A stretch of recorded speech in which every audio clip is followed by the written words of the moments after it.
Punjabi singer Sidhu മൂസേവാലയുടെ കൊലപാതകത്തിന് ശേഷം വീണ്ടും ലോറൻസ് ബിഷ്ണോയി വാർത്തകൾ ഇടപിടിച്ചിരിക്കുകയും കഴിഞ്ഞ ദിവസം സൽമാൻ ഖാന് നേരെ ഉണ്ടായിരിക്കുന്ന ആക്രമണം, പുള്ളിയുടെ വീടിന് നേരെ രണ്ടുപേർ ഫയർ ചെയ്തിരിക്കുന്നത് അത് ബിഷ്ണോയിയുടെ ഗ്യാങ്ങിലെ ആൾക്കാരാണ്.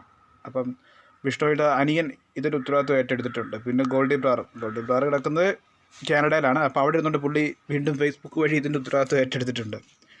അപ്പോൾ ഓൾറെഡി ഈ സൽമാൻ ഖാനും ലോറൻസ് ബിഷ്ണോയും തമ്മിൽ ഒരു ചെറിയ പ്രശ്നമുണ്ട്. കാരണം പണ്ട് കൃഷ്ണമൃഗത്തെ വേട്ടയാടിയ കേസിനകത്ത് പരസ്യമായിട്ട് ഈ ബിഷ്ണോയി സമുദായത്തിൻ്റെ അമ്പലത്തിൽ വന്ന് മാപ്പ് പറയുവാണെങ്കിൽ വിട്ടേക്കാമെന്നാണ് പുള്ളി പറയുന്നത്. ലോറൻസ് ബിഷ്ണോയി ഇപ്പോൾ ഈ സിദ്ദു മൂസേവാലയുടെ കൊലപാതകവുമായിട്ട് ബന്ധപ്പെട്ട പുള്ളിയുടെ പേരിൽ ഒരുപാട് കേസുകളുണ്ട്. കാരണം ഇതൊരു അപ്പോൾ ആരാണ് ഈ ലോറൻസ് ബിഷ്ണോയി എന്ന് ചോദിച്ചാൽ ഈ ബിഷ്ണോയി സമുദായത്തിൽപ്പെട്ട ഒരു ഗ്യാങ്സ്റ്ററാണ്. പഞ്ചാബ് കേന്ദ്രീകരിച്ച് പ്രവർത്തിക്കുന്ന ഒരു ഗ്യാങ്സ്റ്ററാണ്. അപ്പോൾ അവരുടെ ഏറ്റവും കാണപ്പെട്ട ഒരു ദൈവത്തിന് പ്രതീകമായിട്ട് കാണുന്നൊരു മൃഗമാണ് ഈ കൃഷ്ണമൃഗം.